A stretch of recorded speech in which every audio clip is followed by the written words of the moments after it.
semua adab-adab yang termaktub dalam semua catatan para ulama, termasuk di antaranya.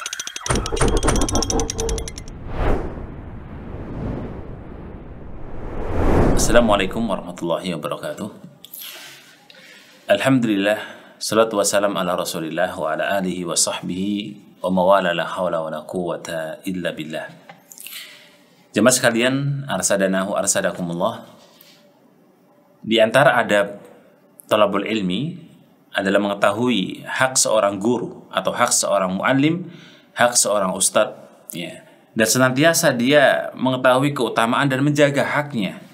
Jadi kita semua punya hak, ya. Santri punya hak, murid punya hak, audien punya hak, guru punya hak, ustadz punya hak, kiai punya hak. Semua orang itu punya haknya masing-masing, ya.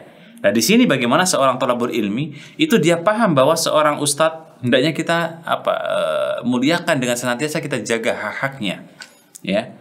Pernah suatu ketika salah satu di antara ulama, ya, Su'ban rahimallahu taala, yang disebutkan dalam kitab Siyar Al-A'lam An-Nubala, di mana beliau pernah mengatakan, kuntu idza sami'tu minar rajul atau minar rajuli al-haditha, di saat aku pernah mendengar sebuah hadis dari seseorang, ya, siapapun, bayangkan, karena ilmu itu kan bisa kita ambil dari siapapun, bahkan bisa kita ambil dari orang yang barangkali itu adalah orang yang tidak benar kalau ada benarnya.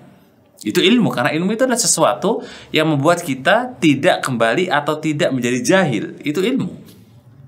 Apa kata Su'ban rahimallahu ta'ala? Beliau mengatakan, kuntu idza sami'tu minar rajul haditha, ketika aku mendengar dari seseorang sebuah hadis yang sahih, kuntu lahu abdan mahi, ketika aku mendengar sebuah hadis yang kemudian itu hadis adalah sahih, mahayi, ya, maka aku seakan-akan hidup dengan hadis itu. Aku seakan-akan kemudian hidup selama mendengarkan hadis itu, di mana ada hikmah yang bisa diambil dalam kehidupannya.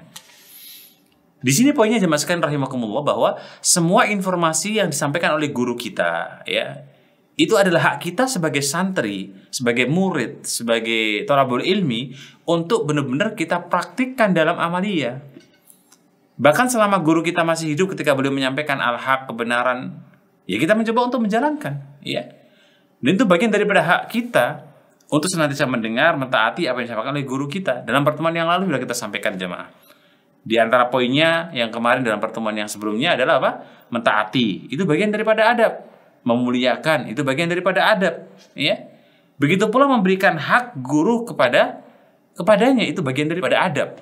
Nah, semua adab-adab yang termaktub dalam semua catatan para ulama, termasuk diantaranya mengetahui keutamaan guru, kemudian memberikan haknya, itu bagian daripada kemuliaan dan adab seorang thalabul ilmi.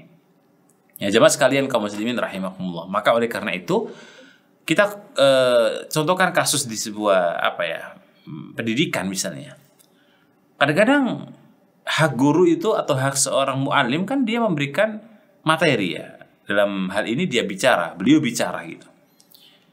Maka amat sangat tidak beradab, ya, bagi orang-orang atau bagi pelajar, bagi thalabul ilmi, ketika guru kita itu berbicara kemudian kita ngobrol sendiri, ya.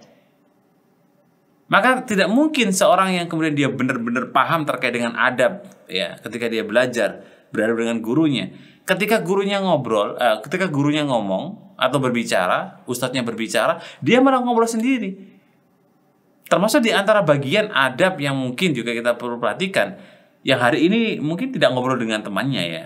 Hari ini mungkin orang itu ketika misalnya dia halaqah ilmu atau ketika dia belajar, dia tidak ngobrol dengan temannya, tapi dia ngobrol dengan HP. Ya. Dia berbicara kemudian melalui WhatsApp-nya, melalui kemudian gadgetnya. Itu pun juga bagian yang mungkin juga jauh dari adab seorang thalabul ilmi.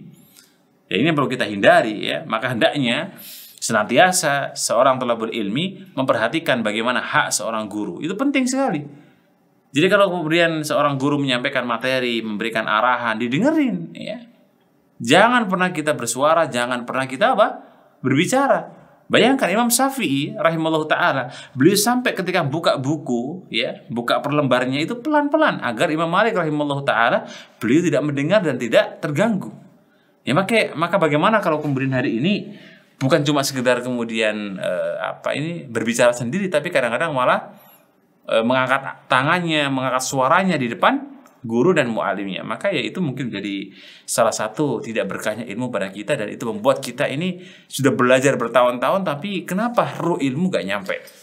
Ya mungkin ada istilah sabiqunal awwalun, generasi awal itu lebih istimewa walaupun kondisinya mungkin juga terkait dengan fasilitasnya itu kurang, tetapi karena mungkin adabnya itu tinggi sehingga Allah mudahkan mereka dalam ilmu. Wallahu a'lam bishawab. Assalamualaikum warahmatullahi wabarakatuh.